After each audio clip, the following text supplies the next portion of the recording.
Long ago, in a quiet village tucked between the hills and palm trees, there lived a young girl named Ijoma. She was curious, always asking questions. One day, while cleaning her grandmother's hut, she discovered a large wooden chest, dusty and old. The chest creaked open to reveal treasures, fabrics of all kinds, rich in color and texture. Aso-oke, Ankara, George wrappers, lace, and even Adire cloths lay folded like stories waiting to be told. Her grandmother chuckled from her mat. "Ah, so you found my chest of pride," she said, her eyes gleaming. Ijoma's fingers brushed the fabrics gently, and each one seemed to whisper something ancient. "These," her grandmother began, "are more than cloth. They are our identity, our pride, and our history." Ijoma leaned in closer, enchanted. "Tell me, Mama. Tell me everything." That was the beginning. Grandmother pulled out a deep blue fabric that shimmered like the night sky. "This," she said, "is aso-oke, the royal cloth of the Yoruba." She unfolded it slowly, revealing its thick weave and patterns. Woven by hand, passed from fingers to fingers, this cloth has crowned kings and queens. Ijoma listened, wide-eyed. In the old days, when a Yoruba king walked into a gathering wearing aso-oke, everyone bowed. It wasn't just because of the crown. No, it was the cloth, the way it stood firm. The colors told stories: red for bravery, blue for peace, white for purity. She explained how women wore it as iro and buba, tying their gela high like crowns of elegance. Men wore it as agbada, layered and majestic. It was never just for show, Grandma said. It carried honor. Ijoma closed her eyes, imagining the drums, the praise singers, those swirling of fabrics in the wind. That night, she dreamt of queens dancing, their girl tall like mountains, their wrappers swaying like the river's song. The next day, Ijoma asked her grandmother why everyone wore the same cloth during weddings. "Ah!" Grandma exclaimed, smiling wide. "That is the magic of Asubi." She pulled out matching fabrics, each folded neatly. Asubi means family cloth. It's not just about style. It shows unity, love, belonging. Grandma told her how during weddings, naming ceremonies, and festivals, families and friends wore the same fabric. It didn't matter if you were rich or poor. On that day, in that cloth, you were one. It started long ago when village women decided to honor the bride by wearing the same cloth. It made her feel special, loved. Over time, it became our way of saying, "We stand together." Ijoma nodded, holding the cloth to her chest. It felt warm. It felt like home. She had never thought fabric could mean so much. Now, she couldn't stop thinking about it. Her grandmother smiled. "Tomorrow, I'll show you the cloth that speaks without words." The morning sun poured into the hut as Ijoma sat, waiting. Her grandmother emerged holding a vibrant cloth, bursting with colors: yellow, red, green, and blue. "This is Ankara," she said with pride. "It is the fabric of the people." Ijoma rubbed the soft cotton texture between her fingers. "It feels different." Grandma nodded. "Ankara may not be as royal as aso-oke, but it is loud, bold, and proud. It tells stories with its patterns. Some designs are named after emotions, animals, even proverbs. If you wear the right Ankara, you don't need to speak. The cloth speaks for you." She smiled as she tied it around Ijoma's waist. "In the market, you'll see it in skirts, dresses, head wraps, even shoes. It moves with the people, dances at parties, and turns heads at events." Ijoma laughed, spinning in it. "It feels like I'm wearing a song." Grandmother clapped. "Yes, my dear, a song of the people." That evening, Grandmother reached deep into the chest and brought out a delicate floral fabric. It glimmered under the lantern's light. "This is lace," she whispered, as if handling gold. "It is for celebration, weddings, church days, and days when you must shine." The lace was soft, yet strong. It was covered in tiny holes like flower petals dancing in the wind. Back then, lace was luxury, imported from Switzerland, Austria, even India. "The richer the lace, the richer the celebration," Grandma said, unfolding it slowly. She told Ijoma how women would compete to have the best lace at events. They'd wear high heels, long gowns, and gill that touched the sky. The lace would sparkle in the sun like diamonds.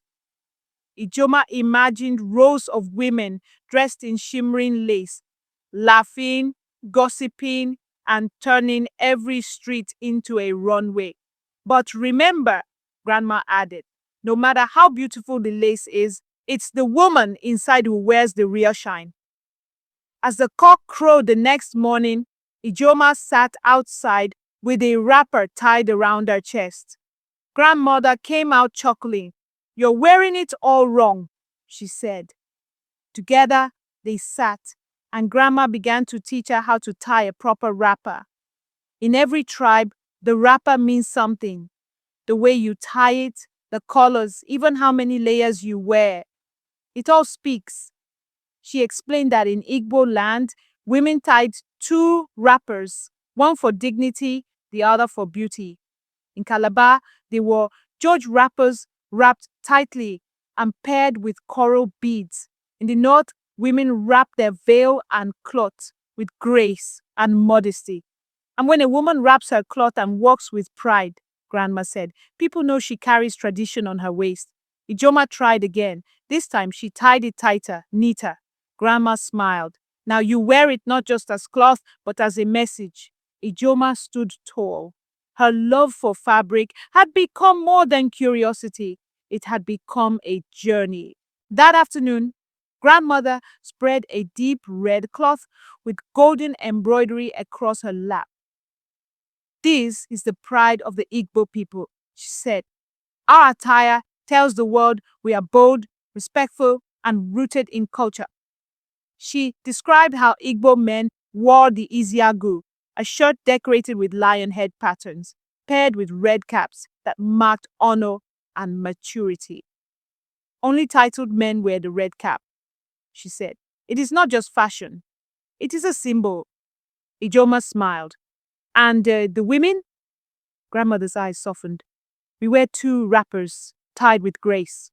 On our heads, we tie gel or wear beaded crowns. And oh, we love our beads. On our necks, arms, and ankles. They dance when we dance." She spoke of traditional weddings where brides shimmered like queens in wrappers made of George fabric and velvet, walking with pride before elders. "It's not just about being seen," she said. "It's about being remembered." Ijoma could almost hear the Igba drum in the distance and smell the spicy jollof in the air. The Igbo attire, she realized, was a celebration in itself. The next day, Grandmother brought out a plain yet elegant fabric, soft and flowing. "This," she said, "is how our northern sisters dress, modest, graceful, and royal in their own way." She showed Ijoma how the abaya, buba, and wrapper were worn, always with a veil or hijab that draped like the evening sky. "The Hausa and Fulani women carry elegance without shouting," Grandma said. "They don't need sparkle. Their beauty is in simplicity." She told stories of Fulani brides who wore fine hand-dyed fabrics and decorated their hands with henna that looked like lace drawn by angels. "And their men?" Ijoma asked. "They wear flowing babanriga, robes like rivers, and their caps, hand-embroidered and full of pride." Grandmother's voice softened. "They teach us that style can be loud or silent, but it must always be graceful." Ijoma watched her reflection in a small mirror. draped in a borrowed veil. She saw more than herself. She saw history. That evening, grandmother took out one last cloth, rich, heavy, and regal. This, she said, belongs to the South, to the people of rivers, Bayelsa, and the Niger Delta. She spoke of their love for color and richness. They dressed to command attention: velvet blouses, shimmering wrappers, coral beads bigger than your fist, and head ties that stand like statues. She smiled. They don't just walk, they arrive. She told Ijeoma how the Efik and Ibibio brides wore intricate gowns called onyonyo, styled like princesses, and the men in white wrappers, George fabric, and walking sticks that signaled royalty. During festivals, Grandma continued, you'll see them in feathers, body paint, and pride that flows like the Niger River. Ijoma was in awe. They wear their power. Yes, grandmother said, and they remind us that tradition is not just about looking back. It's about standing tall in the now. As the fire burned low, Ijoma sat quietly, thinking of all the fabrics, styles, and meanings. She was no longer just a girl in a wrapper. She was a student of culture. The next morning, Ijoma found her grandmother gently unfolding a soft, blue-patterned cloth. This, she said, is Adire, the heartbeat of Yoruba tradition. It means tie and dye, a cloth painted by the hands of women and the spirit of ancestors. She explained how women tied the fabric with raffia, dyed it in indigo, and let the patterns emerge like magic. Each design has a name: sunrise, tortoise shell, river path. They are stories, worn, not told. Ijoma's eyes lit up. So this cloth is handmade. Every thread, Grandma nodded. Adire is patience. It is a woman sitting under a mango tree, tying, dyeing, waiting. It is beauty born from time. She told of Abeokuta, where the streets once smelled of dye pits, and women passed the skill from mother to daughter. Ijoma looked at the cloth differently now, not just as clothing, but as craft, history, and art stitched together. You don't just wear Adire, Grandma whispered. You carry the hands that made it. That afternoon, Ijoma asked, Mama, we always talk about women's dresses. What about the men? Grandma smiled, proud. Ah, our men do not joke with style. A real man dresses like a king, even if he owns only one cloth. She pulled out a long white robe, soft and flowing.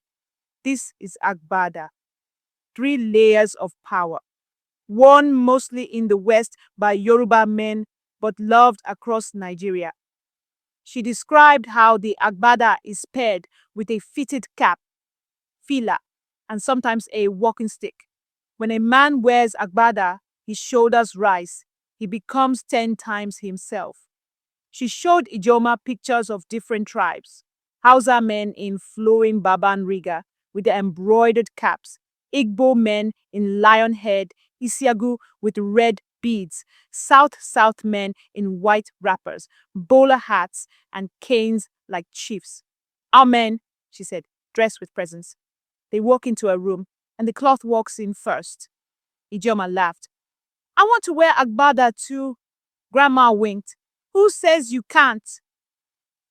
That evening, Grandma opened a smaller box beside the big chest. Inside were beads, bangles, combs, fans, and earrings. These, she said, are not just decorations. They speak. She picked up a wide coral bead. This is for royalty.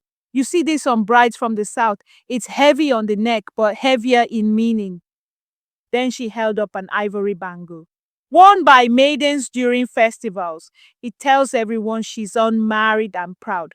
She brought out a hand fan made of woven straw. This is not just for cooling off. It is style. A bride can use it to hide her face or flash her smile.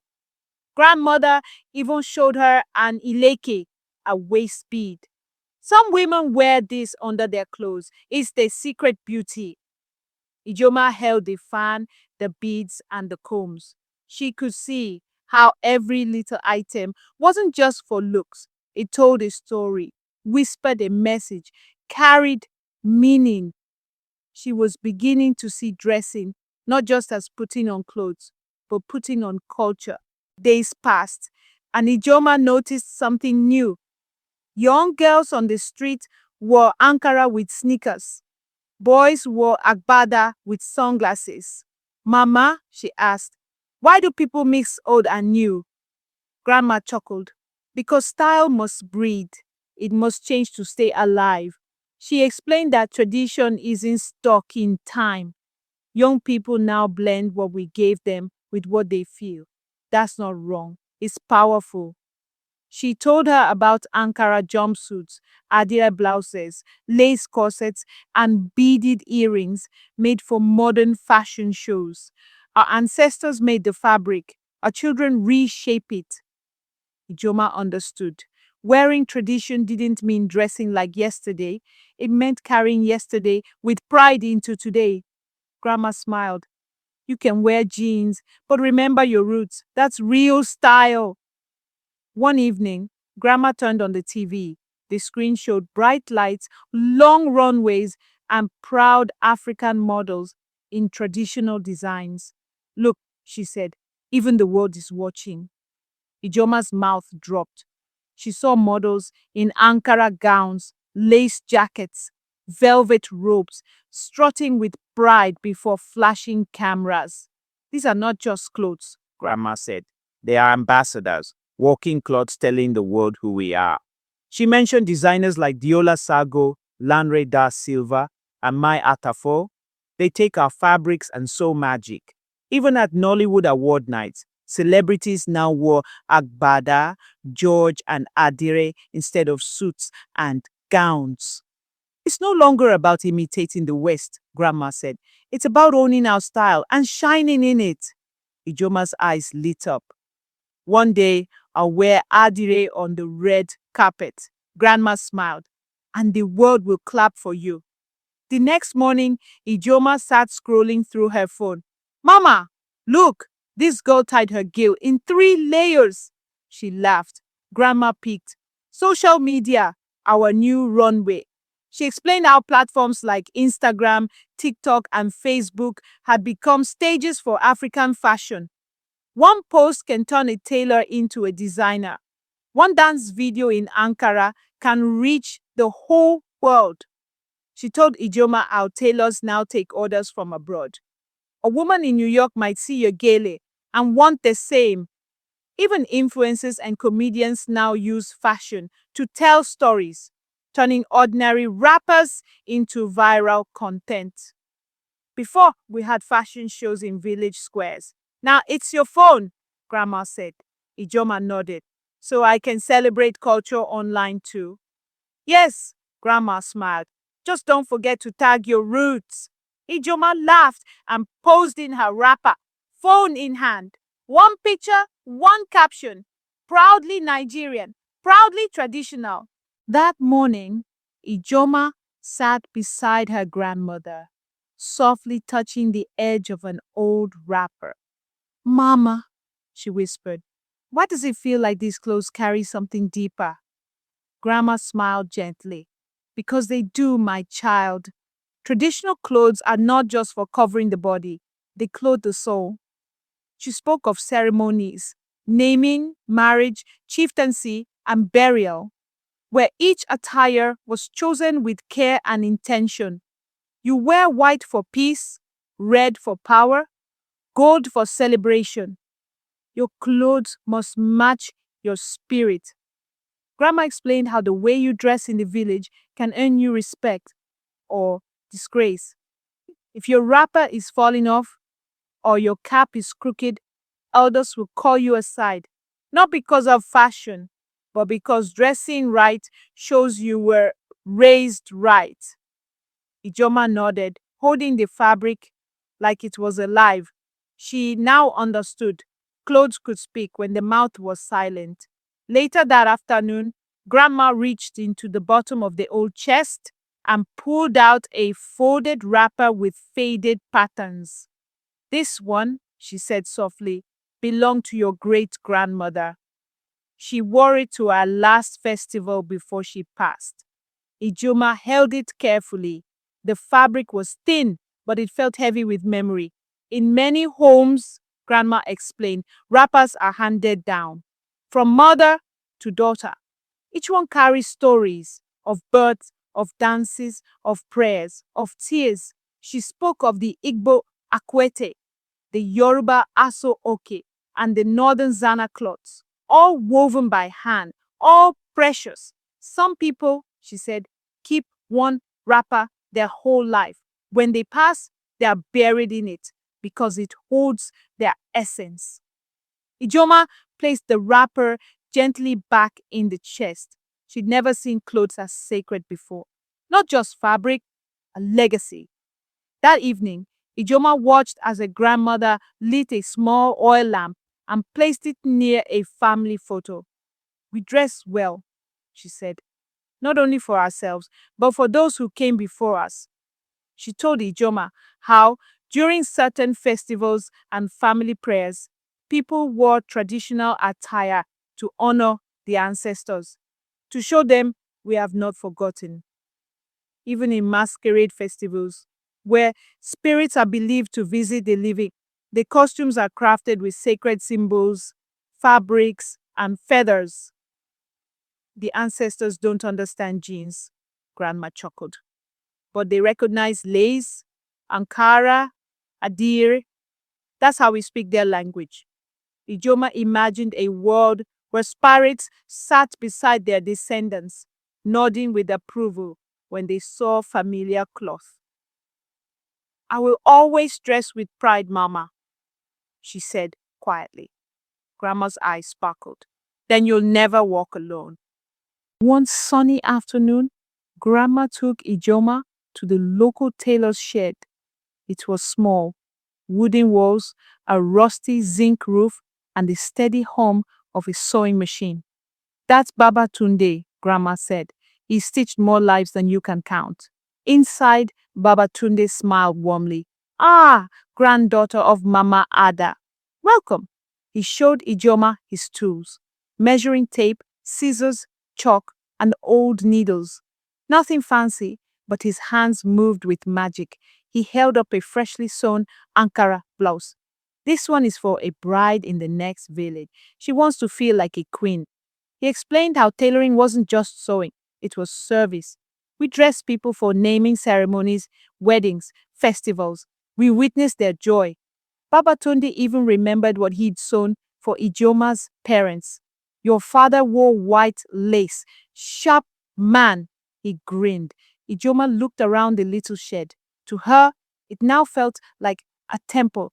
Every stitch was a prayer, every outfit a blessing. The next day, Grandma took Ijoma to the cloth market, a place alive with color, noise, and laughter. "Ewa, come and buy lace, original Swiss lace," one woman called out. Another waved Ankara in bold patterns. "Sister, this one is called Love Me JJ, hot cake," Grandma chuckled. "Every fabric has a name and story. It's how the market women sell their magic." They walked through rows of folded fabrics, shimmering lace, waxy Ankara, hand-dyed Adire, velvet George, and soft cotton. Each stall felt like a chapter in a book, each color telling a tale. Red is power, yellow is joy, green means life, and blue is calm, Grandma said. "Some women choose by color, others by name." Ijoma picked up a bold, fiery fabric named "Woman No Dey Carry Last." She grinned. "I want this one." Grandma laughed. "Then you're already becoming a true daughter of the market." That weekend, the village held its annual Festival of Cloth, a celebration of culture, color, and community. Ijoma had never seen such beauty. Children danced in miniature agbadas. Women tied gaily like crowns. Men drummed in Ankara shorts and vests. A parade flowed through the village square, each group showing off their tribe's unique style. active dancers in black and white stripes, effic ladies in shimmering wrappers, Nupe men in grand robes. Babatunde walked proudly behind his customers, beaming like a father at graduation. At the front of the crowd, Grandma waved her hand fan. This, she said, is our runway. The real one. There was no spotlight, no cameras, just joy. Ijoma looked around and realized every village, every tribe, every tailor had stitched their love into this moment. It wasn't just a festival, it was a fashion show for the soul. The morning sun peeked through the window. Grandma entered the room holding a neatly folded wrapper, blouse, and a gel. It's time, she said, smiling. Your first full traditional outfit, made just for you.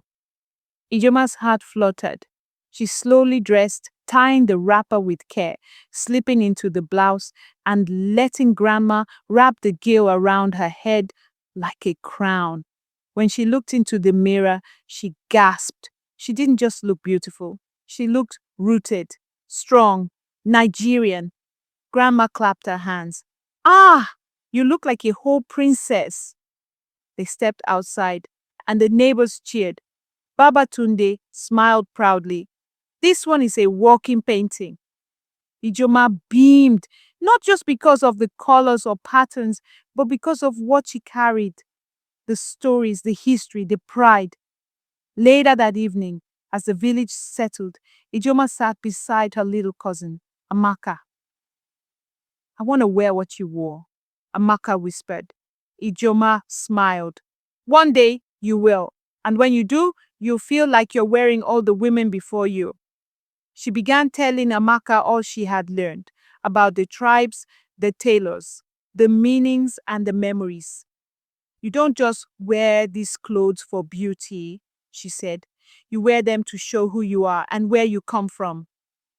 Amaka listened with wide eyes, and Ijoma felt a new joy passing the thread forward, just like Grandma had done for her. Days turned to weeks, and everywhere Ijoma went, she wore her traditional styles with confidence. She started making videos, posting her looks online with captions like, "This is Steve, this is Fulani, this is us." Her page grew fast. People commented, "Where did you get this? What tribe is this from?" I feel proud seeing this. She knew then this wasn't just about dressing up. It was about reminding others that Nigerian fashion isn't just stylish. It's deep, bold, and sacred. One day she sat beside Grandma, now resting more than before.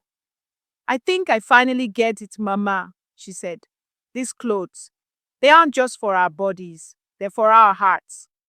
Grandma smiled, tired but proud. "Then you're ready to carry the culture." And Ijoma nodded, head high, wrapper firm, gill bold. She was no longer just wearing tradition. She was living it.